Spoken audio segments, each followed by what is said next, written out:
Yeah. This is actually what's known as a summons, subpoena, or notice. Right. Mhm. I found it interesting that it does say that the judge, commissioner, clerk does have to sign it. Yeah. Seems like they have the same requirement in the Supreme Court of the United States. Now, I was never charged with a crime. Ooh. But I thought here, parties who file no document will not qualify for any relief from this court. Yeah. Now, this idea that the last known address could be used for 5 years because Clallam County didn't change the address, or Mike didn't change the address, or whatever the reason is, yeah.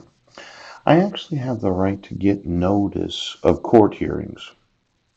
Now, when you use a criminal complaint, yes, instead of charging somebody with a crime because a police or sheriffs or somebody investigates them, yeah, you can't dismiss the motion to dismiss. You can't um, response to the motion to dismiss, yeah, as a prerequisite to the criminal charge for its violation, yeah.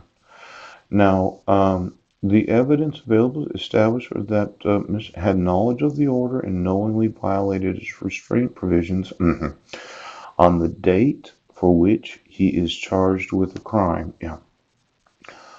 Who was it that charged me with a crime? 6th day of July, 2018. Nobody charged me with a crime. You filed a criminal complaint. I was never charged with any crime on June 16th of 2017. There was no one that read me my rights. There was no one that asked me anything. Now, this Criminal Justice Act in 1964, yes. I'm kind of thinking that to convict somebody of a crime that they've been charged with to make them a criminal requires the actual charging language of a police report. Yes, somebody that Corey Hall might know of some police officers there in Sequim, Washington. Yeah. Commit each of the following offenses. Right. Criminal citation. You are charged with the crime described on this form. Yeah. Now that's the charging language of a traffic citation that happened to be the wrong form to use. Yes, I'm absolutely sure of it. Now, Corey Hall, why don't you call the prosecuting attorney's office in Jefferson County? Yes.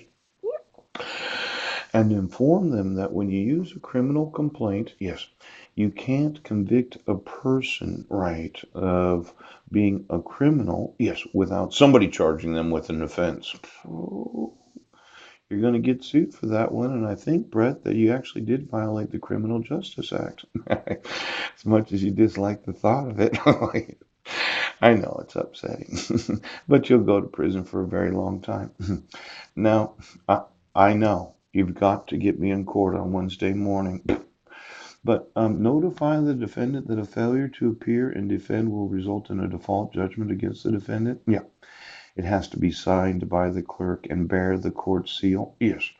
Now, these procedures of the civil procedures of the United States, yeah, I think it's really important to have this right here. Okay.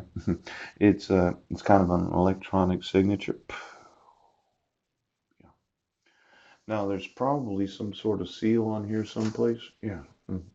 Maybe not. Maybe it's just City versus Paul Budnick. Oh, there's something here. Uh-huh. What does it say? Hang on just a second.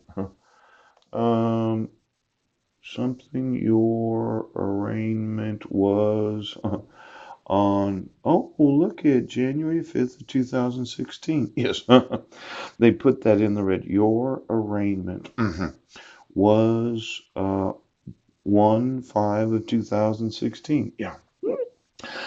You know, they print these things out and it tells me that I was arraigned on 1/5 of 2016. Yes. Did you put the arraignment date as August 21st, or was it September 19th where I filled out all this information? See, let's say you issued a notice that I have to appear in court, right? And I was arraigned on September 19th of 2017. Yes.